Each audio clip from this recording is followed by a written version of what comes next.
My brother, I've been thinking about something. We've talked about this. Let's give the people more. Oh, they're gonna f it up.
What is up, everybody? Welcome to Talk Wrestling here on the Jeff Meacham Network, here on the Greg Cherry brand, here in the Cussing Studios. And no, I'm not on No DQ tonight, but Aaron is plugging it for me over on the No DQ brand. So thank you very much, Aaron. I just super chat for it, but that's okay. It's all good, brother. It's all good. There we go. Love it, love it, love it.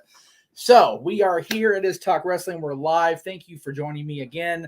It is much appreciated. I know there is definite other streams out there tonight, and I know, but like I said in the tweet, at the end of the day, they're doing predictions that you can watch anytime this week, right? So if you're here with me, I really, truly appreciate it. If you're watching us both, even better, to be perfectly honest with you. I'm cool with that too. All right, so I didn't have a whole lot of I had topics I wanted to talk about today, but to be perfectly honest with you, completely open format. You guys ask whatever you want tonight.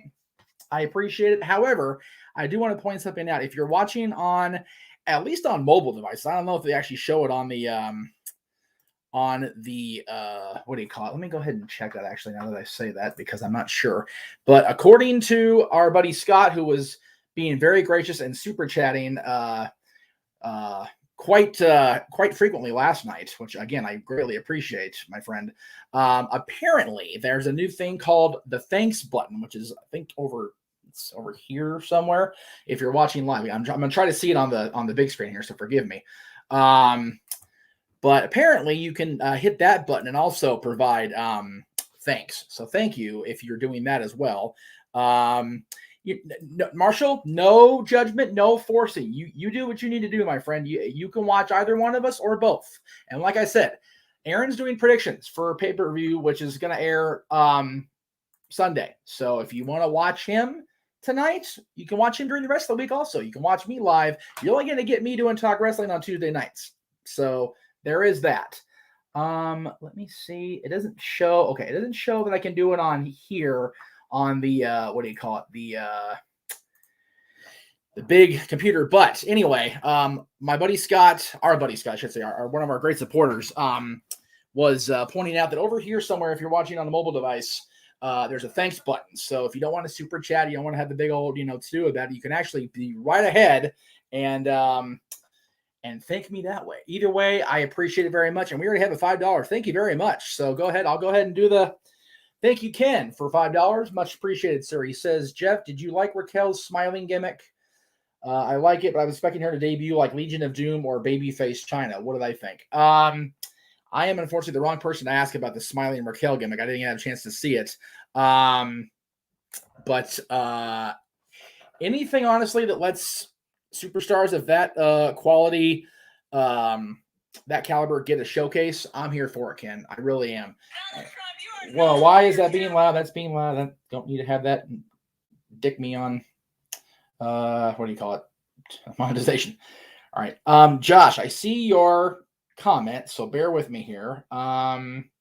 Let's see if it'll actually let me do it live. Okay, it won't, of course. That's just too damn easy. So, okay.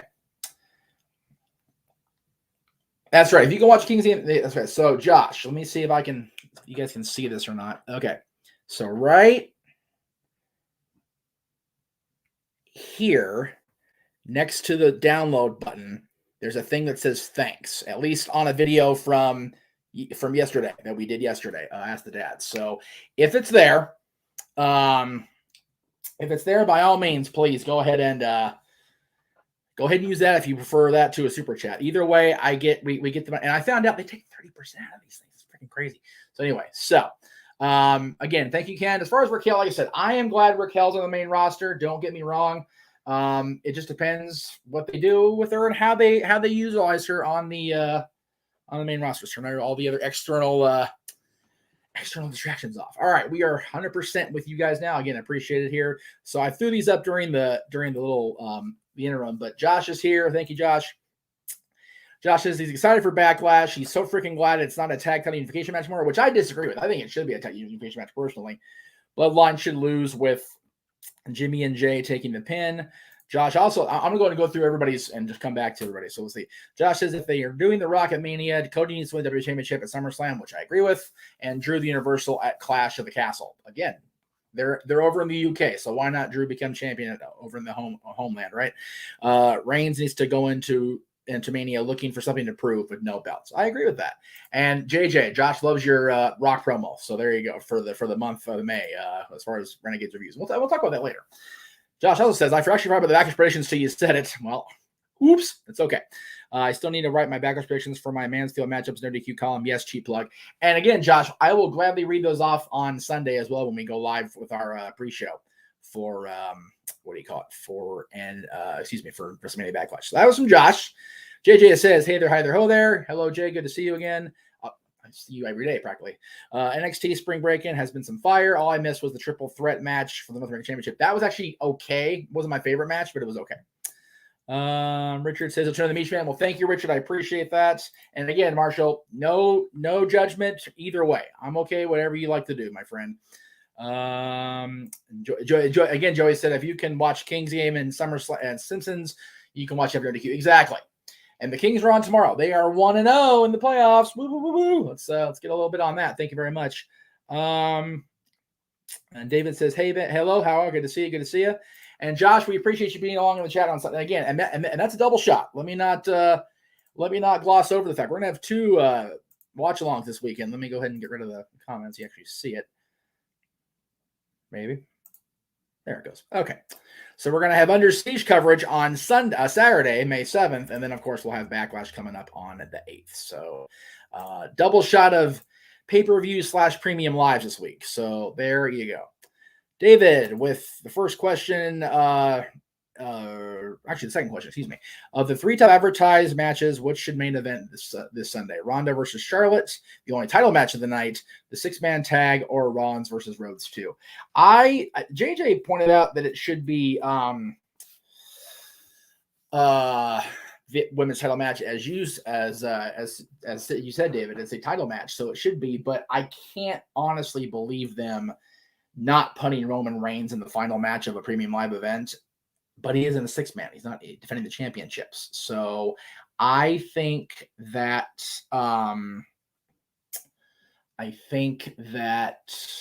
we will probably see Charlotte versus Ronda in the main event. At least I would do that. If not that, then probably Cody and Rollins. I don't think they're going to put Roman in the bloodline against Drew and the and RK Bro in the main event. But again, I'm not always right, Lord knows. So we will see how it plays out. If it was me, I'd put the title match last, but I also know Cody and Rollins is a major, major match. So we shall see. Richard says, and Marshall, we love you guys too. We love everybody in here. Well, mostly everybody.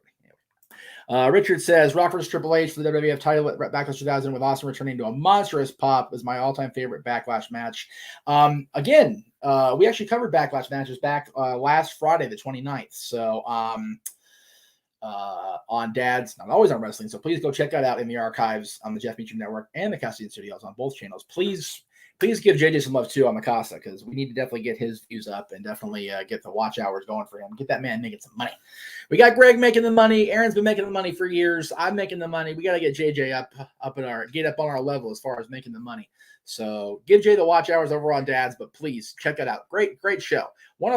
April was probably the best month we've had since we came back. We had 3 shows in April. We had the Backlash match at the end of the month. We had Mania entrances at the start of the month, which I thought was a great show as well. And we had top 10 favorite baseball players of all time on tax day, April 15th, which again, non-wrestling show. So great month. And we're looking forward to the next episode of Dad's, which we'll talk about a little bit later on as we get ready to promote at the end of the show. Josh says, I saw that you're finally watching WrestleMania 17, which I am so happy for you. I am so happy. I got the Jericho versus Regal Intercontinental match, and it was solid. Been watching some Brett versus Taker matches on Peacock. You can't go on Brett versus Undertaker. And as far as WrestleMania 17, hoping an IC title match added to the pay-per-view, of course, Backlash. Also surprised you couldn't hear my pop for the AJ Ballard the too sweet moment. I thought I heard something strange last night, but then I wasn't watching Raw live. I was actually, again, you guys don't see what goes on.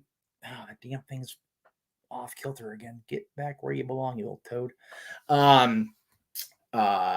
Beyond the magic of the green screen, we actually are still in the process of moving into this place, slowly.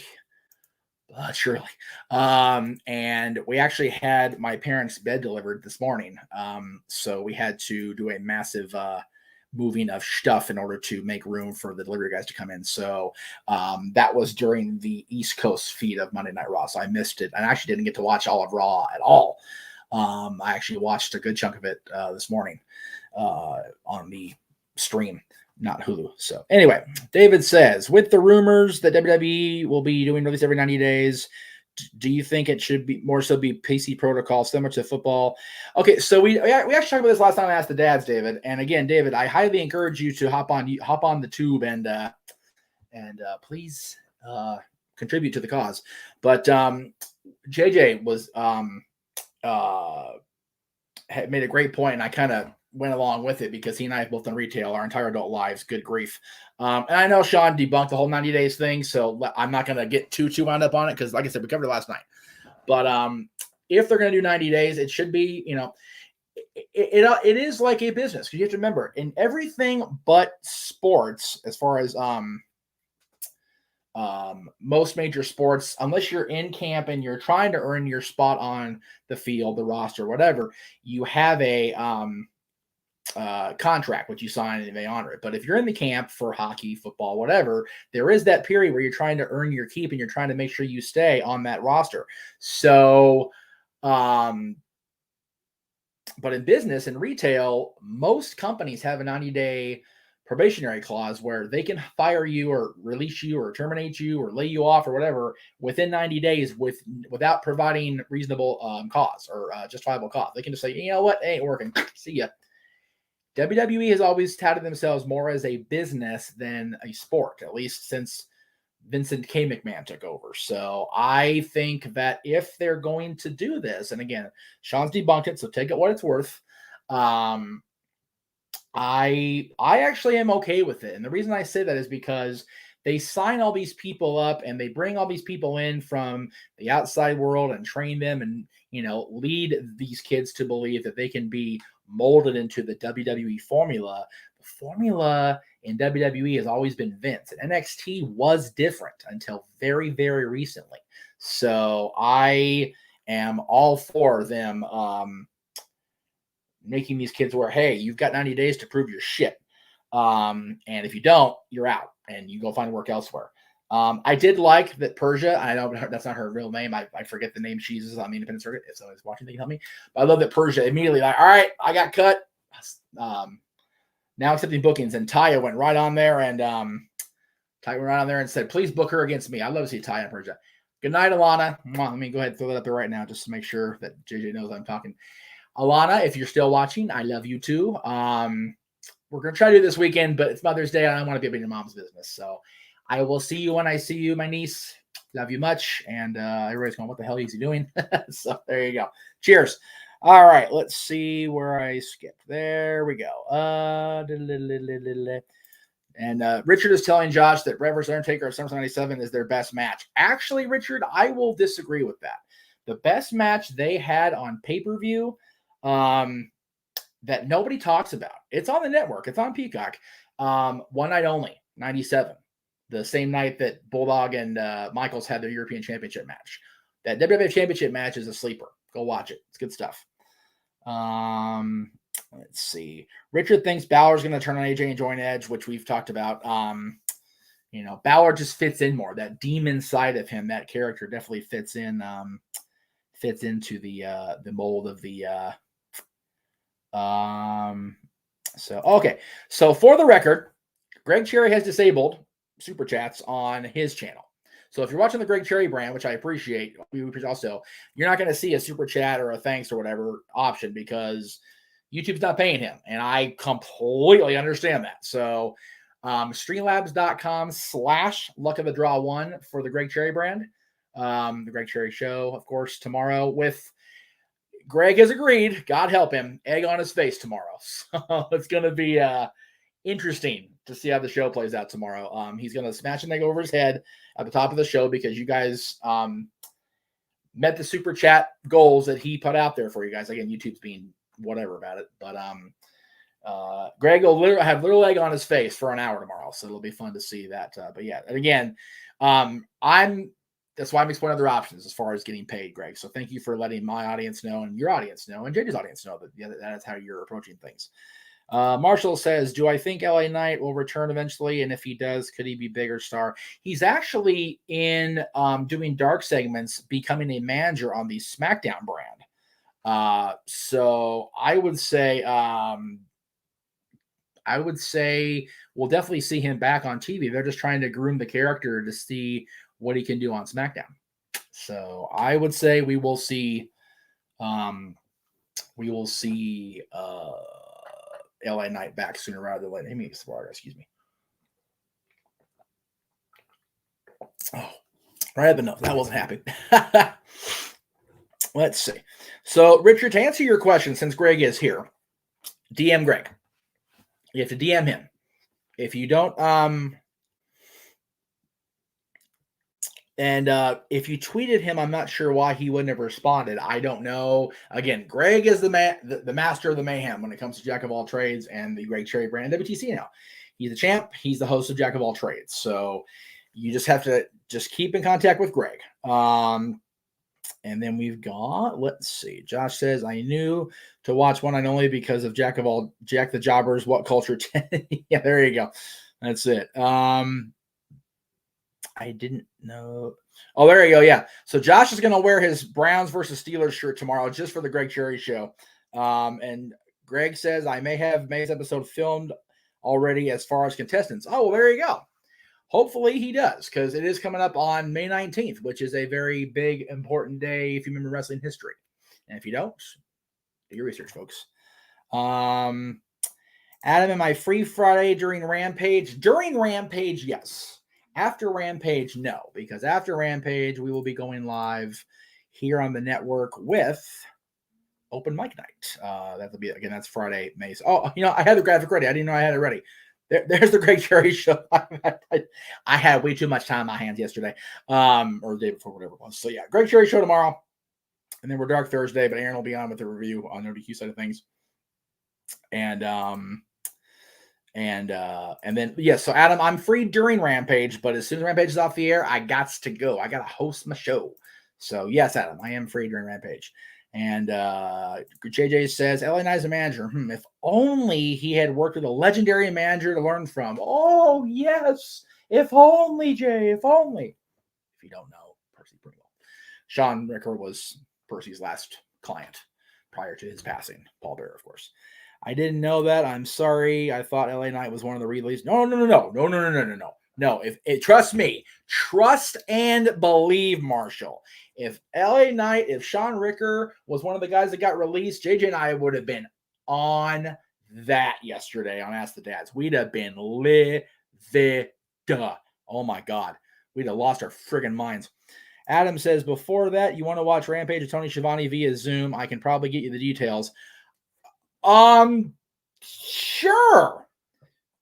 I'm guessing you're one of the top guy big hogs, whatever the hell Conrad called. I'm not. It's not that I don't. I love Conrad's content. I just haven't been able to watch, haven't been able to subscribe in years, a year at least, because I've just been so broke ass. I would love to be on there with Shivani. I love Shivani. So yes, definitely. Send me the deets. DM me, Adam. Since you're on Facebook, go ahead and DM me on Facebook. We'll get her going. Let's see. Josh, I'm guessing Greg will hopefully be covering the draft tomorrow and how Perry and Winfrey just became Myles Garrett's BFF and Mitch Trubisky, Mason Rudolph, and Kenny Pickett's worst nightmare. Yeah, very likely. Again, this is a wrestling show, so I don't know the hell he's talking about, but I'll go with it. David with a big old question. Look out. With Nikki ASH's current tweet, I was in discussion earlier about grand slams and wrestling. During the Attitude Era, 2 lower card championships, hardcore light heavyweight, were able to work as substitutes to 1 mid card. Should the NXT tag UK or any major accomplishments on those brands as substitutes for a women's grand slam? I was mad about Parker getting cut, Josh, only because they freaking pushed that guy to the moon, not Cameron Grimes' moon, obviously, but and you know, like I said yesterday on Dads, that guy was pigeonholed before he started because he's the next Brock Lesnar. He looks like even Brock's like, no, let him be Parker. Anyway, it was horrible. David, I honestly, and again, this is just me being a cynical, old fart, so forgive me, but I really think the whole Grand Slam thing has been not played out, but definitely overdone. And the reason I say that like I do, and I'm moving the damn thing again, son of a bitch, is it because I'm moving the thing, or is it no, this is moving? Why does this damn camera keep moving? Stay put. Damn camera.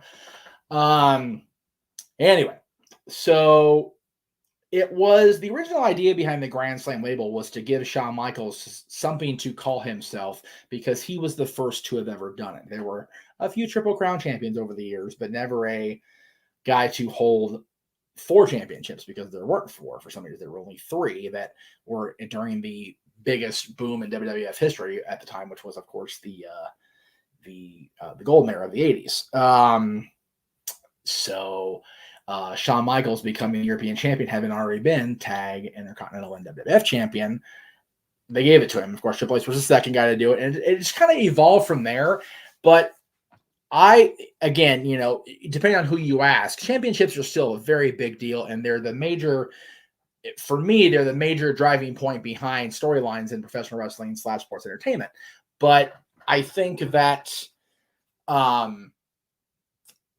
too much labeling kind of, again, much like the hot potatoing, devalues championships, at least for my money. Just kind of got to troll Greg because he's here. I'm a Greg Mark. I admit it, and I don't care because I got 2 words for Virtue, DX style. Hey, let's not get up in Virtue on here. I know he's not watching, but geez. Do I think Cody will be the WWE champion and bring back the Winged Eagle? I get asked this. I've been asked this at least twice since he made that announcement on the bump. Yes, I think he will be the WWE champion before he leaves the business again. Yes. And if he becomes champion, will he bring the Winged Eagle? I know he wants to. I hope he does, because everybody in this room should know how much of a mark I am for the Winged Eagle WWF, WWE Championship. So please let that be a thing. My goodness, that would be the greatest, one of the greatest moments of my fandom to see that championship back on the air. That'd be great. JJ says the title doesn't make the wrestler makes the title. That's unfortunately not always true. That is a philosophy that one should subscribe to if you listen to Triple H, if you listen to Vince, if you listen to William Regal, people like that. However, it has been shown that the title often will make the wrestler. And I think, again, getting back to what I said, I think the over-labeling of titles, as far as not just the championship themselves, but the title of Grand Slam champion, the title of king, or what, there's too much, almost too much gimmickry, and that's something for a sports entertainment fan. That's like, oh, how can there be too much gimmickry? Because there can be. But again, everybody's got their own opinion. Everybody feels how they feel. I feel like there's too many labels in the wrestling / sports entertainment business for my own personal belief. I think there should be one world champion. There should be one set of tag champions. There should be one or maybe one mid-card for each brand if they're actually going to keep separate brands. Let me be clear on that. One single women's world champion, one set of women's tag champions, and then the developmental titles. Good on that. 24/7 is fun to watch, whatever. But, other than that, it's just kind of too much. Joey says, I kind of wish they didn't get rid of the European title. I do miss that belt. As do I. Great belt, great championship. Richard says, how do I see professional wrestling sports entertainment? Is it different or all the same in the end? In my opinion, it's all sports entertainment to me, but fans go to uproar if AEW is called sports entertainment. I think that is exactly what the puppet masters in the wrestling companies want you to do. I am a very much a toe the corporate line guy. I call WWE sports entertainment when I'm talking about it. Sometimes I call it wrestling. Noah, when he's doing my commentary, says professional wrestling, damn it. And we love him for that, by the way. You'll be hearing that a lot this weekend over on the Jeff Meacham Network. Well, again, we'll talk more about that later. But I really don't have a particular way or the other. Like, I could care less. Jericho calling himself a sports entertainer in AEW is specifically designed to be a heel, to be an asshole, to label it how the wrestling fans don't want to be labeled. Oh, we're not sports entertainment fans. Yeah, you are. I got news for you. If you became a wrestling fan watching the product after 1983, you're a sports entertainment fan, kids. I hate to bust that little purist mark bubble of yours, but you are a sports entertainment fan first and foremost. Yes, you appreciate the aspect of wrestling, the athletic stuff in it, and I'm not going to begrudge you that. I refuse to be a dick. However, if you became a fan in 83 or after, if you were born or after, and that's what you grew up on watching, you were a sports entertainment fan first. So there you go. All right. Anyway, now that I've been a dickhead, let's see what we got here. David says, do you think Roman's not really competing on regular TV more often than corrects pay-per-view challengers momentum as a Triple H, having the champ lose on TV here and there plants a sense of hope that the challenger might be able to win the big one pay-per-view? I have said this for years, and I stand by the statement, David. The champion should defend the title on pay-per-view, period. Or premium live event now, whatever the hell. I'll even go you one further. Now that they have an established, these are our big shows, these aren't our big shows. The WWE World Heavyweight Champion, the Universal Champion, whatever the shit you want to call that guy, the top champion of WWE should defend the title at the big stadium shows. I'm talking WrestleMania, Royal Rumble, SummerSlam, Survivor Series. I think Money in the Bank is classified as a Big Five going forward. It is at least in Stadium in July, which I might be going. And then like the one-off shows over in Saudi, if they want to have it go over there. The Clash at the Castle coming up in September over in the UK. The major stadium shows and we need to make a killing on this, money-wise on this shows. That's where you see the world champion defend. He can wrestle at the B shows, but not defend the championship, like on Sunday with Backlash. Let's see. Who do you think AEW will lose next after Cody and Brandy to WWE? Well, first of all, Brandy's not WWE. Let me be clear on that. Brandy is not with WWE. She is doing her own thing. She has not been signed by WWE. MJF is too soon. Wardlow's more likely. Let's see. Also, did anybody AEW stars announce their draft picks last weekend? No. WWE stars exactly. There you go. WWE is a sports entertainment company, and they were all over the NFL draft all weekend. So there you go. There's cross branding. Do I think you should bring it back? No. I screwed up my super chat. Babyface China smiled a lot. Yes, she did. Ken says occasional tendencies are fine. Triple H underrated title defense was against Undertaker. Taka, yes. Taker, wow. Shows you a condition I am. The big champ should compete on non-titles on TV. Yes. Yeah. On Okay. See, I am so much more of a 80s philosophy. And I don't mean that Hogan was right in the way they presented Hogan a lot of the time. As a 7-year-old kid, yeah, I loved it. But here's with the benefit of perspective and hindsight. I don't feel the world champion should be a regular run-of-the-mill television attraction. I don't. And I know the business has evolved drastically in 40 years. I've been watching for over 30. But I feel that the world champion, the top dog of the company, should not wrestle on the regular on television. I'm talking Raw, SmackDown, NXT. Well, NXT is developmental. Raw, SmackDown, Dynamite, Rampage, Ring of Honor television. If they get back to pay-per-views full time, the NWA every Tuesday night. The world champion should not be wrestling on regular television. It should be a pay-per-view thing. Period. JJ says, in his opinion, pro wrestling is more match-based. Sports entertainment is more storyline-based. That's not to say that pro wrestling can have storylines, but when 60% of your broadcast is promos, 20 is matches, and 20 is commercials, your sports entertainment. If 60 is matches, 20 is promos, and 20 is commercials, you're pro wrestling. And the thing is, both the major companies have matches on during commercials now with the picture-in-picture gimmick. So, but as I said, they're both there. I don't, the whole thing about sports entertainment being a dirty word, that was a Paul Heyman promo, guys, and he cut it on a sports entertainment show.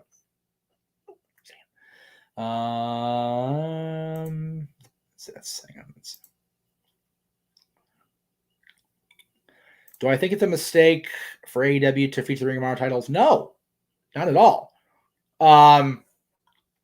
Not if the new owner of Ring of Honor wants to get the Ring of Honor championships established to a broader audience. I know Ring of Honor has more prestige on it overall, as far as long-term longevity with fan awareness, but you gotta remember something. As broad as Ring of Honor's reach has always been, or at least has been for 20 years, even with the internet being a thing, they have not had a regular television deal. They were on in spurts, and then they got Sinclair buying them. They don't have TV right now. As far as actual, I know nothing's actual TV. There's Hulu. I understand that. I'm old and tired, not stupid, folks. Seriously. But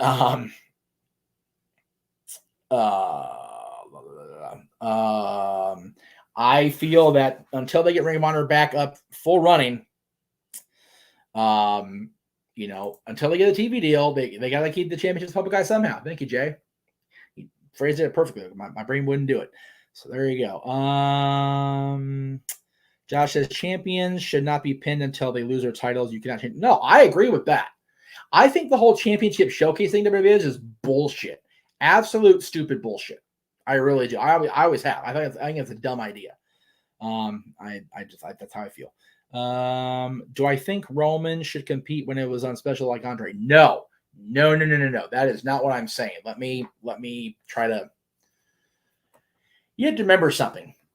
Even when he was not completely physically destroyed, Andre was brought in as a special attraction because he was 7 feet 4 inches tall and weighed between 400 pounds. He was a literal giant. And back when he was a special attraction, there was territories. There wasn't, global television, or even for back then, national television deals where you would see the same show in all 50 states. So I don't think that should be the case now at all. That's where the business has evolved, where I don't think that it should be a special attraction deal like Andre was. But when Hogan was champion in the 1980s, he would show up to Superstars. He would show up to Wrestling Challenge, or whatever the syndicated show of the time was, and cut promos with Mean Gene, with Craig DeGeorge, with appear on Piper's Pit, appear in the Body Shop, appear in the Snake Pit, but he wouldn't wrestle. And if he did wrestle, he certainly wouldn't defend the title on Superstars. He would defend it at WrestleMania, at Survivor Series, at SummerSlam, or not Survivor Series, at WrestleMania and SummerSlam, and even the Royal Rumble occasionally when that would be a thing. So no, he should appear regularly, just not wrestling regularly on normal television shows. Okay, let me just okay, got it back here. Ring of Honor is Tony Khan's second baby. Why avoid Ring of Honor talents on his shows? Exactly. Good. Thank you, Ken. Yeah, that's right. Very good. All right, let's see. According to another I'm not going to give them it. If you saw the thing, I'm not going to give them the benefit of a plug. There's another podcast that said Bianca was playing with her hair, resulted her hitting both Liv and Asuka on accident. Do you feel that Bianca is over enough to lose the ponytail? I think that's a little. Again, you're taking the word of people who aren't actively involved anymore in the business at their word. I'm not saying I'm active in the business, but again, until you see it as a factually documented injury, take it for what it's worth, because it's not really, it's those two guys on that show. So anyway, let's see what we got here.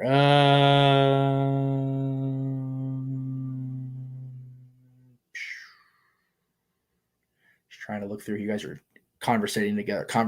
I hate that I made that a thing in my head where I can use it as a word. I'm so mad at myself I did that.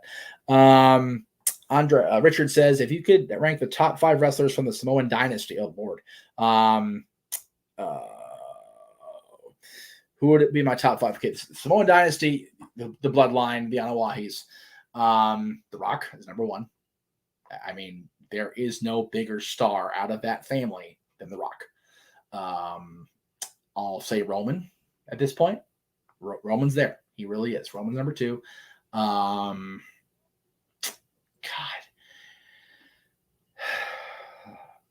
When you think about long-term longevity and awareness and time in the business, I would say Rikishi. Jimmy does not count. He was a blood brother, but he wasn't actually married into the family like Rocky's father, like and of that nature. So I wouldn't count personally. I wouldn't count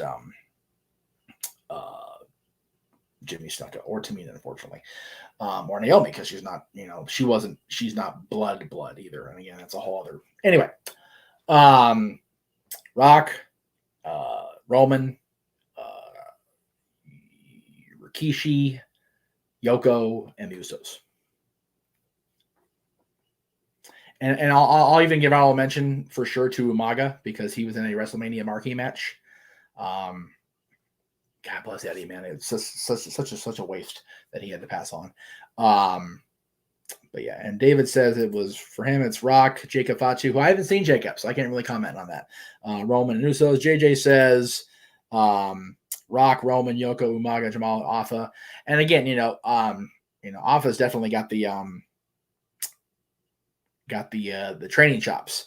Okay, so Jimmy is related to the Anawahis in that kind of like Peter Maivia and the Anawahis. Like, they weren't actually blood at first. I think, again, the Samoan dynasty thing just makes my brain short circuit. Austin Powers, I've gone cross-eyed, but I don't recall Jimmy being as woven into the fabric of the family as Peter Maivia, as Rocky Johnson, those guys. So anyway, what did I think of the NWO Silver in WCW 2000? So here's where I get a little lose a little street cred, if you will.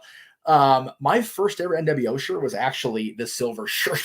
So I did not get to go to a WCW live event during the NWO era. I wanted to very badly, but my predication for slacking off in school during my junior high and high school years, that tells you how old I am, prevented me from being able to watch wrestling on TV, let alone attending it live. Put it this way, guys. I didn't go to a live wrestling show between October 94 WCW house show and WrestleMania 2000. So that's how my grades just took a turn there. Hello, Miss Natalie. Let me go ahead and do that real quick here. I'll answer the question just one sec, Adam. But hello, Miss Natalie. I'm glad it's you and not a lot that way I can actually use better language to talk about some things. Anyway, miss you too. I miss you both. I really do. I hate that I haven't seen you guys in so long. It sucks. And your family and your whole house, except your dad. It's a bummer. Anyway, So yeah, I didn't get a chance to go to wrestling shows in the NWO/Attitude Era, which sucks. Or except I mean, I went to WrestleMania 2000, but I didn't go to a WCW show, I should say. But my aunt, the same aunt that got me into this wonderful place a couple years back, went to the very first WCW Monday Nitro, the only Nitro that took place out at Staples Center, which is now, of course, Crypto.com Arena, the home of the Kings, home of the Lakers, home of the Clippers, home of a lot of some great concerts over the years, home of the Grammys for so many years. But Nitro was there in 2000. I think that was actually, it may have been it was the Nitro taping of the episode of Thunder. I can't remember if it was when Nash became champion during the NWO commissioner bullshit or when Sid got it back. I can't remember. I don't recall. But my aunt came home and brought me a NWO silver shirt. The first NWO shirt I ever got was NWO silver. As far as the actual storyline and the presentation, Jesus. So bad. So bad. And Brett got hurt right away, so that didn't help him. Jarrett got hurt going into sold out, and it was just a train wreck. It really was. So it was unfortunate it went to it went so downhill so fast. All right, Scott's here again. Scott was the one that provided me the information with the about the thank you button. Josh, Scott, if you can help out the folks in the chat room, because some of them can't seem to find the thanks button. I don't know if it's popped up yet. I know it's on yesterday's Ask the Dads. So if it's there, and people can't see it, then please help them out, Scott. Thank you. Let's see. Do I think that Britt Baker? I think we got Britt Baker over in AEW was capitalizing on a major flaw that the women's division lacks: mic work. In other words, is Britt Baker a sports entertainer and a women's? Yes. Thank you. You hit the pin up. Yeah, you hit on the head. Very good, David. Britt Baker is over because Britt knows how to cut promos and she's got a personality. Good call. Thank you. Yes. Agreed. 100%. Without question, right, JJ? Worst champion for WCW, Russo or Arquette? Russo. And again, there's another thing you can go back and watch. The worst champions in history by far. JJ and I did an episode of Dads, Not Always on Wrestling, about the top 10 worst champions in history, maybe even world champions. And we specifically singled out Vince McMahon's ECW championship reign and Vince Russo's WCW championship reign as we're not going to put these on the list because they would be the whole list by they damn selves. David Arquette, win, lose the belt, whatever, accomplished the goal. It got people to watch. It got people to go to that movie. It got coverage in major newspapers around the world. Oh, it's videos. Okay. So for everybody watching, hang on one second. So anyway, Scott, I'll put your tab in a second. But yes, Russo being champion did not move storylines. Didn't even he had a chance to move it because he vacated it a week later. People are going to say, oh, well, Vince McMahon's ECW championship reign moved storylines. Did it, though? He won it at Backlash, successfully defended at Judgment Day, lost it at One Night Stand, and then Bobby was drafted to Raw, and he got the belt taken away from him again. And then he lost 2 consecutive pay-per-views for the WWE Championship and then was out of the company. Did that really help Bobby out? Did it really? No, it did not. But the answer to your question is definitely Vince Russo on that one. So the thanks button, according to our buddy Scott, only shows for videos, not live streams. So once we're off the air here, the thanks button will appear probably about here somewhere on your display. But yeah, if you guys can do that, and also if we ever pre-tape stuff, please let us show us a little love on that. All the videos in the past can now get thanks on that. Also, I made sure I did the I enabled that. So thank you so much for helping me out with that, Scott. I really appreciate it. Just so thank you again. So all right, so yeah, Russo. Let's see here. Worst champion of AEW so far: Omega, Jericho, or Adam Page. You forgot about Moxley? because he's a world champion too in AEW. I think the worst champion. Again, I don't think any of them were bad champions for the brand. I think they all did their job very well. So my answer is none of the above. I'm taking Chicken Show way up. I really don't care.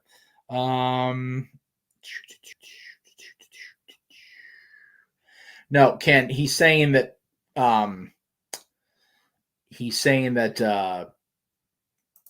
Cornette and Russo are the worst ever, period. Not just world champion, they're just the worst person ever.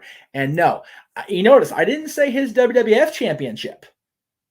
I said his ECW championship reign was the worst. WWF championship moves storylines. He won it. That furthered his storyline with Triple H, number one. Number two, he vacated it because he was not supposed to be involved in directed business with the company per the agreement with Austin at Fully Loaded.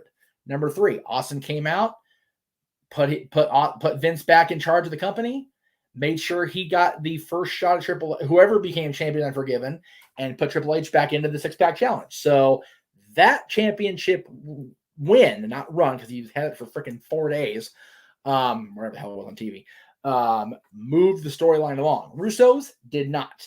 The ECW championship reign by Vince McMahon did not. There you go. The ECW championship title stand still. So, and which one of them was worse between Russo and McMahon as ECW champion? It's a dead heat. For me personally, though, it's Vince Russo. Because it was completely freaking useless. There's no reason to do it other than Vince, I'm in Long Island. I'm going to get myself all over my hometown. Whoopity freaking shit. That's why that happened.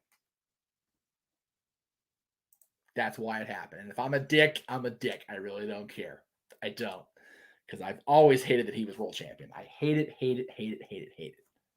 Without a doubt. All right. It's 45 after. It's quarter till the hour. So I'm going to go ahead and start winding things up. If you guys want to go ahead and get my attention with a super chat, by all means. But I'm going to go ahead and start promoting things. So again, I do want to give promotion out to NoDQ.com. I'm not on the brand tonight, but I do appreciate everything NoDQ's done for me in the last almost 20 years now. So feel free to hop on over there and check out their Backlash Prediction WrestleMania. Backlash, excuse me to hell. Gotta make sure I get the terminology right, or the McMahon man will come get me.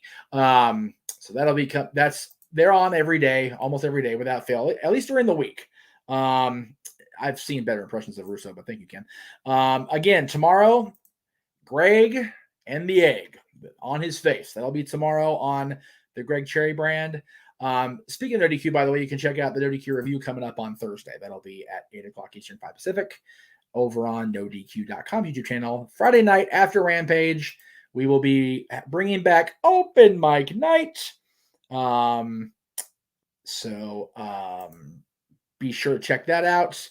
That'll be on this channel and the Casa channel, as well as James Hebert's channel. So be on the lookout for Open Mic Night. And then we get into WrestleMania Backlash weekend, but also Impact is under siege, and we will cover that show this Saturday, starting at 6:30 Eastern. Now, again, this is the new format here on the Jeff Meacham Network and our affiliates going forward.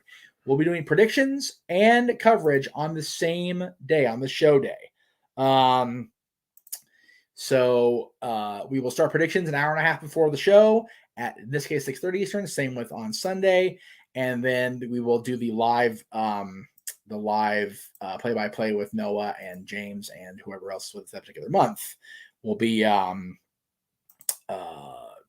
8 o'clock Eastern in this case. But yeah, so the full coverage of the shows will be on show day going forward. We're gonna do it just like a WrestleMania card even. There you go. And then of course Monday we'll be back with Ask the Dads, and it's not in here. I don't know why. I'm sorry, Jay. I don't have Ask the Dads in here, nor do I have. What the hell is the other? God damn it! I didn't load the other graphics. Okay. Well, anyway, let's see. Anyway, and then of course we'll be back here Tuesday night with Talk Wrestling across all the brands. We are on every Tuesday at 10:05 Eastern ish, 7:05 Eastern, 7:05 Pacific ish. On NoDQ, Casa, D18 Studios, the Great Cherry brand, of course, right here on the Jeff Meacham Network. You can find our official Royal Rumble style logo shirt, thanks to Greg Cherry, over at ProWrestlingTees.com/Jeff Meacham Network. So be on the lookout for that. And I know, you know what? I had more than one job a day, Jay. You hush your face. And I'm getting your plug in a second here, smartass.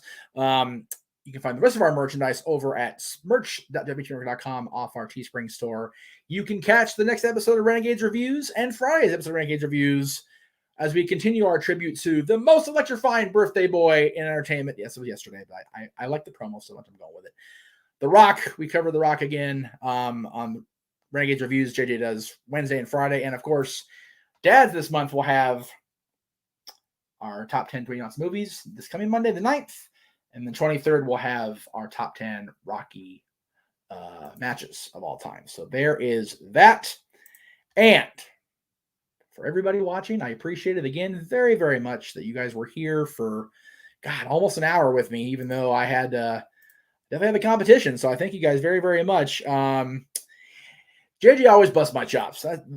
That's JJ's job as the co-host of Dads, or the fellow host of Dads. I don't want to be a complete asshole. And the owner of the Custody Studios. That's what JJ do. So thank you guys very, very much.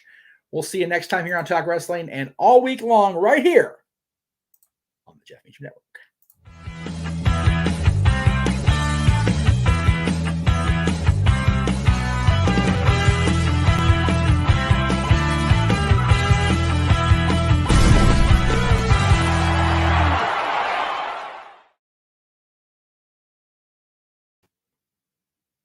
And again, if you're still watching, thank you. Scott says once the stream is over, go to the Dad's video from yesterday to see a super thanks. So yeah, you'll see that on there. Good night, guys.